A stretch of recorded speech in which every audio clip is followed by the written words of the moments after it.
I hope आपने part 1 को देख लिया होगा। ये मेरा पार्ट 2 है। ठीक है, हम इसमें बात करेंगे कि उत्तराधिकार की मुगल परंपराएं क्या थी। मुगल ज्येष्ठ अधिकार के नियम में विश्वास नहीं करते थे, जिसमें ज्येष्ठ पुत्र अपने पिता के राज्य का उत्तराधिकारी होता था। इसके विपरीत उत्तराधिकार में वे सहदायात की मुगल और तैमूर वंशों की प्रथा को मानते थे, जिसमें उत्तराधिकार का विभाजन समस्त पुत्रों में कर दिया जाता था। इसमें हम देखेंगे कि जो यहाँ पे दिया गया है कि किस किस प्रकार से यहाँ पे जो मुगल सम्राट हैं उनका राज्यों में विभाजन किया गया है। जैसे यहाँ पे आपको दिख रहा होगा, काबुल यहाँ पे है, कांधार यहाँ पे है, ठीक है, यहाँ पे दिल्ली है, यहाँ पे अंबर है, पटना यहाँ पे है, ठीक है, गोलकुंडा यहाँ पे है। तो इसका विभाजन यहाँ पे इसी तरीके से यहाँ पे किया गया है विद्रोहों के पश्चात, जब हमने पार्ट 1 में डिस्कस किया था कि किस प्रकार यहाँ पे विद्रोह किया गया था। अब नेक्स्ट में आते हैं कि मुगलों के अन्य शासक के साथ संबंध कैसे थे। तो मुगलों ने उन शासकों के विरुद्ध लगातार अभियान किए जिन्होंने उनकी सत्ता को स्वीकार करने से इनकार कर दिया। जब मुगल शक्तिशाली हो गए तो अन्य कई शासकों ने स्वेच्छा से उनकी सत्ता स्वीकार कर ली। राजपूत इसका एक अच्छा उदाहरण कह सकते हो आप। अनेकों ने मुगल घराने में अपनी पुत्रियों के विवाह करके उच्च पद प्राप्त किए, परंतु कईयों ने इसका विरोध किया। यहाँ पे विवाह की जो बात है राजपूतों के साथ, उसका एक बार यहाँ पे एडिशनल फैक्ट दिया हुआ है, इसको देख लेते हैं। जहांगीर की माँ कच्छवा की राजकुमारी थी। वह अंबर जो कि वर्तमान में जयपुर है, उनके राजपूत के शासक की पुत्री थी। शाहजहां की माँ एक राठौड़ राजकुमारी थी। वह मारवाड़ जो कि जोधपुर के राजपूत की पुत्री थी। इस प्रकार उनका शादी वाला व्यवस्था था मुगलों के साथ।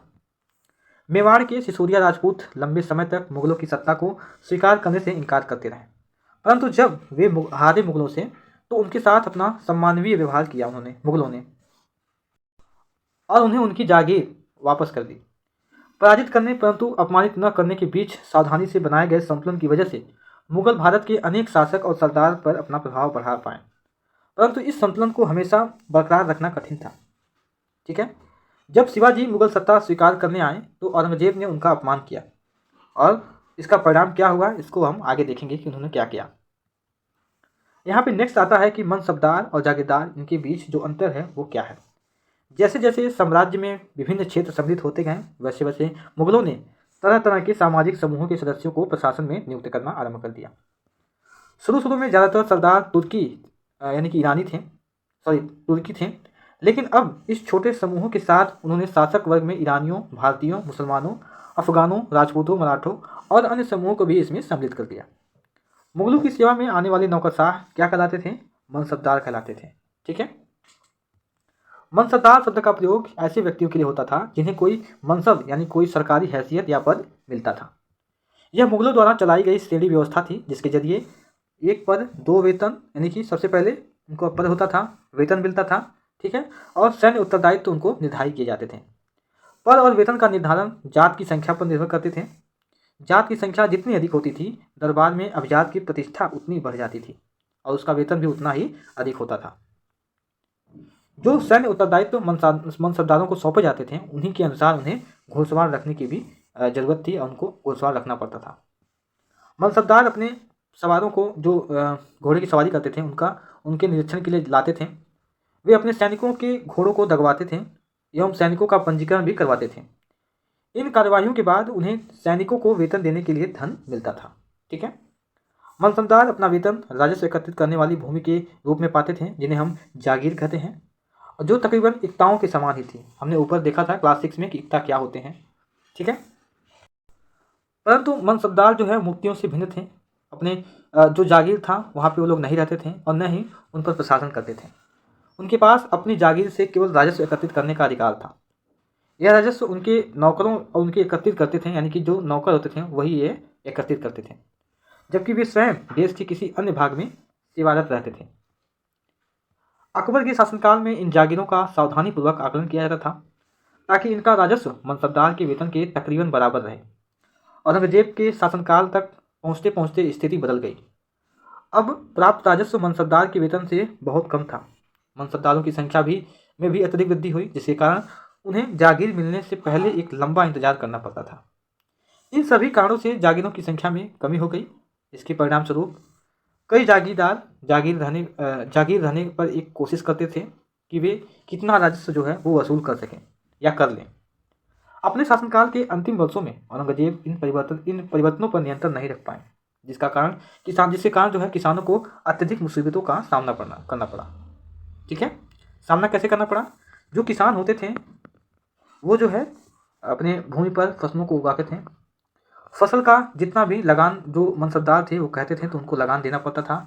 लगान जो है वो 2/3 भाग से अधिक ही होता था। यानी अगर हम इसको 100% के रूप में देखें तो लगभग जो 70% था वो जो है लगान के रूप में वो वसूल लेते थे। ठीक है, तो इनसे जो किसान थे उनको काफ़ी नुकसान उनको झेलना पड़ा। यहाँ पे एडिशनल फैक्ट दिया हुआ है कि जात की श्रेणियाँ क्या हैं। तो इसमें क्या होते थे, 5000 जात वाले अभिजात का दर्जा, 1000 जात वाले अभिजात वर्ग को ऊंचा। ठीक है, ध्यान सुनिएगा, जो 5000 जिनकी संख्या थी उनको अभिजात का दर्जा देते थे, जिनकी संख्या 1000 जात वाले थे उनको अभिजातों से भी ऊंचा जानते थे। ठीक है, अकबर के शासनकाल में 29 ऐसे मनसबदार थे जो 5000 जात की पदवी के थे, और औरंगजेब के शासनकाल तक ऐसे मनसबदारों की जो संख्या थी वो 79 हो गई थी। ठीक है, क्यों? क्योंकि खर्चा काफ़ी बढ़ गया था। ये जो आपको फिगर दिख रहा होगा ये बेसिकली उन मनसबदारों के समय की बात है कि जब वे किसानों पर अत्याचार करते थे, तो उस समय इनके भ्रष्टाचार को इसमें दर्शाया गया है, किस प्रकार ये भ्रष्टाचार किसानों के साथ या अपने जो प्रजा थी उनके साथ ये लोग करते थे, अधिकारी वर्ग। ठीक है, बेसिकली इस फिगर में यही बताया गया है। अब नेक्स्ट में हमारा आता है जब्त और जमींदार। ये क्या होते थे? मुगलों की आमदनी का प्रमुख साधन किसानों की उपज से मिलने वाला राजस्व था। अधिकतर स्थानों पर किसान ग्रामीण कुलीनों वाली यानी मुखिया रहते थे या स्थानीय सरदारों के माध्यम से राजस्व देते थे। समस्त मध्यस्थों के लिए, चाहे वे स्थानीय ग्राम के मुखिया हों या फिर शक्तिशाली सरदार हों, मुगल एक ही शब्द जमींदार का प्रयोग ये लोग करते थे। ठीक है, अकबर के राजस्व मंत्री जो कि टोडरमल थे, कई बार मल्टीपल वाले एग्जाम में आ जाता है कि अकबर के जो राजस्व मंत्री हैं वो कौन है, तो आप बोलोगे टोडरमल। इन्होंने 10 साल की कालावधि के दौरान कृषि की पैदावार, कीमतों और कृषि भूमि का सावधानीपूर्वक सर्वेक्षण किया।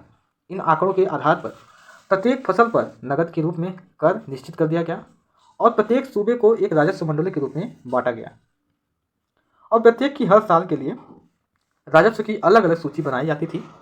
ठीक है, राजस्व प्राप्त करने की जो व्यवस्था थी इसको हम कहते थे जब्त, यानी कि जो एक शब्द में कहा जाता था जब्त। ठीक है, जो यहाँ से राजस्व लोगों को मिलता था उनको हम जब्त एक शब्द में कहते थे। यह व्यवस्था उन स्थानों पर प्रचलित थी जहाँ पर मुगल प्रशासनिक अधिकारी भूमि का निरीक्षण कर सकते थे और सावधानीपूर्वक उनका हिसाब रख सकते थे।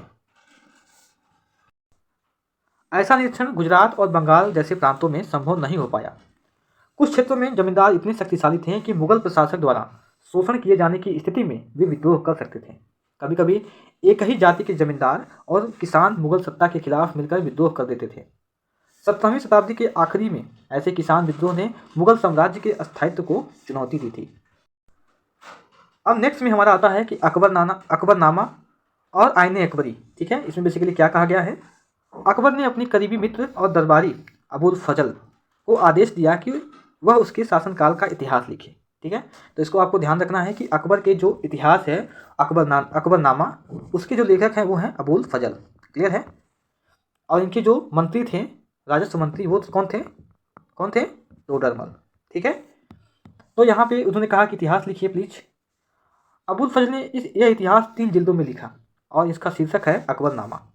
पहली जिल्द में अकबर के पूर्वजों का बयान है कि, और दूसरी अकबर के शासनकाल की घटनाओं का वर्णन देती है, और तीसरी जिल्द आईने अकबरी जिसमें अकबर के प्रशासन, घराने, सेना, राजस्व और साम्राज्य के भूगोल का जो ब्यौरा मिलता है उसको यहाँ पे दर्शाया गया है। तो उसको भी आपको ध्यान रखना है। क्या रखना है कि पहली जिल्द में क्या कहा गया है? जो उसके पूर्वजों का बयान था उसको दर्शाया गया है।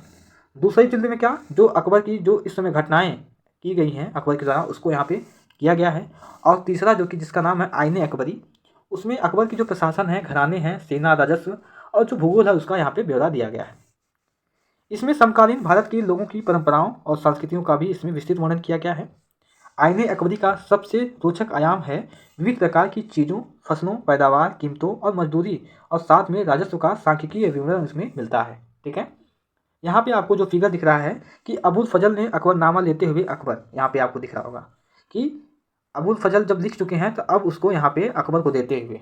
ठीक है, अब यहाँ पे नेक्स्ट में हमारा आता है कि अकबर की नीतियाँ नज़दीक से एक नज़र हम देखते हैं इसमें कि अकबर जो है जो नीति यानी कि जो पॉलिसी निर्धारित करते थे वो किस प्रकार इनको निर्धारित करते थे, चाहे वो प्रशासन के स्तर पे हो चाहे किसी भी स्तर पे हो। तो प्रशासन के मुख्य अभिलक्षण अकबर ने निर्धारित किए थे और इनका विस्तृत वर्णन अबुल फजल की अकबरनामा विशेषकर आईने अकबरी में मिलता है। इसको आपको ध्यान रखना है। आईने अकबरी में प्रशासन संबंधी कामों को इसमें दर्शाया गया है। अबुल फजल के अनुसार साम्राज्य कई प्रांतों में बांटा गया था जिन्हें हम सूबा कहा जाता था। सूबे के प्रशासक को सूबेदार कहते हैं, जो राजनीतिक और सैनिक दोनों प्रकार के कार्यों का ये लोग निर्वहन करते हैं। ठीक है। प्रत्येक प्रांत में एक वित्तीय अधिकारी भी होता था जिन्हें हम दीवान कहते हैं। कानून और व्यवस्था बनाए रखने के लिए सूबेदार में अन्य ऑफिसरों को भी वहाँ पे रखा गया था, उनसे सहयोग प्राप्त की जाती थी। जैसे कि बख्शी को सैनिक वेतनाधिकारी कहते हैं। दूसरा क्या, सदर, ये क्या होते थे, धार्मिक और धर्मार्थ किए जाने वाले कार्यों के मंत्री होते थे। तीसरा कौन, फौजदार, ये क्या होते थे, सेना नायक होते थे। और लास्ट में जो है कोतवाल, जो नगर पुलिस अधिकारी होते थे। ठीक है, कोतवाल को हम आज का आईपीएस अधिकारी भी कह सकते हैं। ठीक है। इसके बाद से हमारा आता है कि जहांगीर के दरबार पर नूरजहां। अब नेक्स्ट में हमारा आता है जहांगीर के दरबार में नूरजहां का प्रभाव। मेहरुन्निसा ने 1611 में जहांगीर से विवाह किया और उसे नूरजहां का खिताब मिला। नूरजहां हमेशा जहांगीर के प्रति अत्यधिक वफादार रहीं और उसको समय समय पर सहयोग देती रहीं। नूरजहां के सम्मान में जहांगीर ने चांदी के सिक्के जारी किए, जिसमें एक ओर स्वयं की खिताब उत्कीर्ण थे और दूसरी ओर जो वाक्य था उसमें लिखा था रानी बेगम नूरजहां के नाम से वहाँ पे गढ़ा गया था। ठीक है, यहाँ पे आपको दिख रहा होगा कि नूरजहां का जो फरमान था वो कुछ इस तरीके से उनका चिट्ठी पे लिखा गया था। उसके बाद से यहाँ बात आती है कि बाईं ओर से दिया गया दस्तावेज नूरजहां द्वारा किया गया था, जिसमें हम आदेश में फरमान यहाँ पे किया गया था कि हाँ हम जारी कर रहे हैं। ठीक है, जो चौकोर बताती है, यहाँ पे दिख रहा होगा, ये चौकोर की जो स्थिति है नूरजहां के द्वारा जारी किया गया था। उदात्त और महान महारानी नूरजहां पातशाह बेगम का आदेश यहाँ पे लिखा गया था, जो इसमें चौकोर में जो लिखा गया था वो यही लिखा गया था। गोल मुहर के अनुसार शाह जहांगीर के प्रताप से, ठीक है, शाह जहांगीर के प्रताप से महारानी चंद्रमा जैसी वैभवशाली बन गई। ठीक है, हम कामना करते हैं कि नूरजहां पातशाह इस युग की सर्वोत्तम महिला बने, ऐसा इसमें लिखा गया था पत्र में। ठीक है, जो यहाँ पे जारी किया गया था दस्तावेज। अकबर के अभिजात बड़ी सेनाओं का संचालन करते थे और बड़ी मात्रा में राजस्व खर्च कर सकते थे। जब तक वे वफादार रहे साम्राज्य का कार्य सफलतापूर्वक चलता रहा, परंतु 17वीं सदी के अंत तक कई अभिजातों ने अपने स्वतंत्र ताने बाने बुन लिए थे। साम्राज्य के प्रति उनकी वफादारी उनके निजी हितों के कारण कमजोर पड़ गई थी। 1570 में अकबर जब फतेहपुर सीकरी में था तो उसने उलेमा, ब्राह्मण और पादरियों और साथ में जरथुस्त्र के धर्म के अनुयायियों के साथ धर्म के मामलों पर चर्चा शुरू की थी। ये चर्चाएं इबादत खाना में हुई थी। ठीक है, अकबर की रुचि विभिन्न व्यक्तियों के धर्मों और रीति रिवाजों में थी। इस विचार विमर्श से अकबर की समझ बनी कि जो विद्वान धार्मिक रीति और मानधाता पर बल देता है, यहाँ पे मानधाता शब्द आया है तो उसको एक बार देख लेते हैं। ऐसा व्याख्या या कथन जिसे अधिकारपूर्ण कहकर या आशा की जाए कि उस पर बिना कोई प्रश्न उठाए उसे स्वीकार कर लिया जाए, उन्हें हम कहते हैं मानधाता। ठीक है, यानी मानधाता पर बल दिए। वे अक्सर कट्टर होते हैं, उनकी शिक्षाएं प्रजा के बीच विभाजन और असामंजस्य पैदा करती हैं। ये अनुभव था, ये अकबर को सुलह ए कुल या सर्वत्र शांति के विचार की ओर ले गए। सहिष्णुता की यह धारणा विभिन्न धर्मों के अनुयायियों में अंतर नहीं करती थी, अपितु इसका केंद्र बिंदु थी। नीतिशास्त्र की यह व्यवस्था जो सर्वत्र लागू की जा सकती है, जिसमें केवल सच्चाई, न्याय और शांति पर बल देता है। यहाँ पे आप देखेंगे कि इबादत खाना में किस प्रकार अलग अलग अनुयायियों के साथ यहाँ पे जो अकबर हैं यहाँ पे मिलते हैं। ठीक है, अलग अलग अनुयायी, 4 जो धर्म हैं उनके साथ यहाँ पे मिलते हुए आपको नजर आ रहे हैं। अबुल फजल ने सुलह कुल के इस विचार पर आधारित शासन दृष्टि बनाने में अकबर की मदद की। शासन के इस सिद्धांत को जहांगीर और शाहजहां ने भी अपनाया था। अब यहाँ पे बात आती है कि जो सुलह कुल है ये बेसिकली क्या है। अकबर की सुलह कुल की नीति का उनके पुत्र जहांगीर ने इस प्रकार वर्णन किया है कि ईश्वरीय अनुकंपा के विस्तृत आंचल में सभी वर्गों और सभी धर्मों के अनुयायियों की एक जगह है। इसलिए उसके विशाल साम्राज्य में, जिसकी चारों ओर की सीमाएं केवल समुद्र से निर्धारित की गई होती हैं, विरोधी धर्मों के अनुयायी और तरह तरह के अच्छे बुरे विचारों के लिए जगह थी। यहाँ असहिष्णुता का मार्ग बंद था।